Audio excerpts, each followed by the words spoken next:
دوستوں، کیا آپ کو پتا ہے اللہ کی رضا کیسے حاصل کرنی ہے اور آخرت کے سفر کے لیے کیسے تیار رہنا ہے؟ تو اس کا بیسٹ راستہ ہے رسول اللہ صلی اللہ علیہ وآلہ وسلم کے وہ الفاظ جو انہوں نے فرمائے، جو صرف لفظ نہیں تھے، وہ ہدایت، وہ نصیحت اور وہ محبت کا پیغام ہے جو قیامت تک کے لیے انسانیت کے لیے رہے گا۔ اور ان کی اس ہدایت اور نصیحت کو ہی کہتے ہیں حدیث۔ حدیث وہ روشنی ہے جو قرآن کی تفسیر کرتی ہے، جو ہمیں سمجھاتی ہے کہ زندگی کو کیسے گزارنا ہے۔ آپ حضور صلی اللہ علیہ وآلہ وسلم کی ہر حدیث میں ایک پیغام ہے، ایک نسخہ ہے اور ایک دعا ہے۔ مثال کے طور پر رسول اللہ صلی اللہ علیہ وآلہ وسلم نے فرمایا، سب سے بہترین انسان وہ ہے جو دوسروں کے لیے سب سے زیادہ فائدہ مند ہو۔ سوچ کر دیکھیے دوستو، اگر ہم اپنی زندگی کا مقصد بس یہ رکھ لیں کہ ہم دوسروں کے لیے بہترین بن جائیں تو نفرت، بغض اور دشمنی کا کوئی نشان نہ رہے گا۔ یہ حدیث ہمیں ایک نیا نظریہ دیتی ہے۔ ایک اصلی نیک انسان وہ ہے جو اپنے اعمال سے، اپنے لفظوں سے اور اپنے رویے سے دوسروں کے لیے رحمت بن جائے۔ ایک اور حدیث ہے جو دل کو ہلا دیتی ہے۔ نبی کریم صلی اللہ علیہ وآلہ وسلم نے فرمایا، دین اصل میں نصیحت ہے، مطلب اسلام صرف عبادت کا نام نہیں، صرف نماز، روزہ، زکوٰۃ اور حج تک سیمت نہیں ہے، بلکہ اسلام اصل میں محبت، کیئر اور اخلاقیات کا دین ہے۔ ہر مسلمان کا فرض ہے کہ وہ اپنے بھائی کے لیے وہ پسند کرے جو خود اپنے لیے پسند کرتا ہے۔ اگر ہم اس حدیث کو اپنی زندگی میں لائیں تو غیروں میں محبت بڑھ جائے گی، محلوں میں برکت آ جائے گی اور امت ایک روحانی چین میں جڑ جائے گی۔ ساتھ ہی گھروں میں بھی بہت سے سکون اور محبت پھیل جائے گی، بھائی بہنوں کا رشتہ بھی مضبوط ہو جائے گا۔ رسول اللہ صلی اللہ علیہ وآلہ وسلم نے ایک اور عجیب و غریب راز کھول کر بتایا۔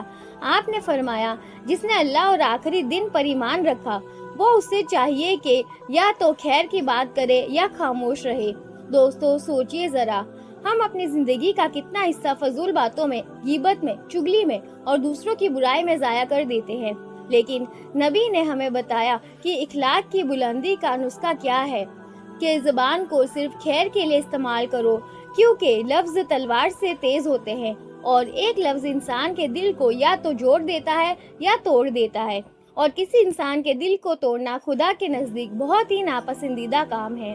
اور ایک اور حدیث جو انسان کو رلا دے گی، نبی کریم صلی اللہ علیہ وآلہ وسلم نے فرمایا، دنیا مومن کے لیے قید خانہ ہے اور کافر کے لیے جنت۔ مطلب ایک مومن کے لیے اصلی سکون اور اصل زندگی آخرت میں ہے۔ یہ دنیا صرف ایک امتحان ہے، یہاں مصیبت آئے گی، تکلیف آئے گی، مگر جو صبر کرے گا، شکر کرے گا، اللہ پر بھروسہ رکھے گا، اس کے لیے آخرت کے لیے جنت تیار ہے۔ اسی لیے ہمیں اس دنیا کے معاملات میں اللہ سے شکایت کرنے کی بجائے شکر گزار ہونا چاہیے اور صبر کرنا چاہیے، کیونکہ یہ پہلے ہی کلیئر ہے کہ دنیا امتحان خانہ ہے، یہاں صرف ایگزام ہوگا، اور ایگزام تو آسان ہوتا نہیں ہے، اس میں تو مشکلات ہی ہوں گی نا۔ تو اب ہم پہ ہے کہ ہم اس امتحان کو کیسے پار کرتے ہیں اور آخرت میں کتنے مارکس لاتے ہیں۔ اس کے لیے سب سے بڑا ہتھیار تو یہی ہے، صبر اور شکر اور اللہ پہ بھروسہ۔ پھر آپ کے الفاظ ہمیشہ سے انسانیت کو روشنی دیتے آئے ہیں۔ آپ نے ہمیں سکھایا، مسکان بھی ایک صدقہ ہے، مطلب اگر آپ کے پاس مال نہیں ہے دینے کے لیے، اگر آپ کے پاس وقت نہیں ہے دینے کے لیے، تو بس اپنا چہرہ مسکراہٹ سے روشن کر دو، یہ بھی ایک صدقہ ہے۔ کتنی عجیب اور خوبصورت بات ہے کہ ایک چھوٹی سی مسکان بھی آپ کی آخرت کا ذریعہ بن سکتی ہے۔ دوستو رسول اللہ صلی اللہ علیہ وآلہ وسلم کی حدیث ایک روحانی ٹریزر ہے، کہ ایک علم کا سمندر ہے، لیکن افسوس کہ ہم میں سے اکثر نے اپنی زندگی بیزی روٹینز، دنیا کی فکروں اور لفظوں کے شور میں اتنا الجھا لیا ہے کہ ہم ان حدیثوں کو پڑھنا، سمجھنا اور اپنانا بھول چکے ہیں، جبکہ اصل میں حدیث ہی وہ روشنی ہے جو ہمیں اندھیروں سے نکال کر روشنی کی طرف لے جاتی ہے۔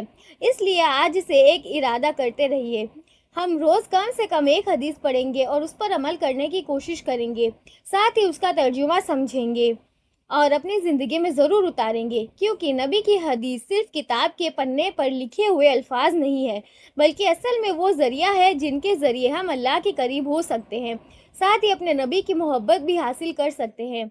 آپ نے سنا ہوگا کہ رسول اللہ نے فرمایا، میں تمہارے لیے دو چیزیں چھوڑ کر جا رہا ہوں، اگر تم ان سے مضبوطی سے تھامے رہو گے تو کبھی گمراہ نہ ہوگے، اللہ کی کتاب اور میری سنت۔ یہ حدیث ایک نصیحت نہیں بلکہ ایک گارنٹی ہے۔ اگر ہم قرآن اور حدیث سے جڑے رہے تو ہماری زندگی میں برکت ہوگی، سکون ہوگا اور آخرت روشن ہوگی۔ دوستو، ویڈیو کے آخر میں آپ سے ایک درخواست ہے، اپنی زندگی میں حدیث کو اپنائیے۔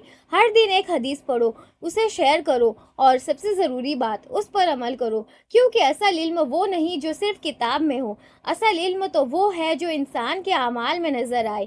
اگر آپ کو یہ ویڈیو پسند آئی ہو تو اسے زیادہ سے زیادہ شیئر کریں تاکہ نبی کی حدیث کا پیغام ہر گھر، ہر دل اور ہر زبان تک پہنچ جائے۔ اللہ ہمیں قرآن اور سنت پر عمل کرنے کی توفیق عطا فرمائے، آمین۔ ساتھ اس چینل کو سبسکرائب ضرور کریے۔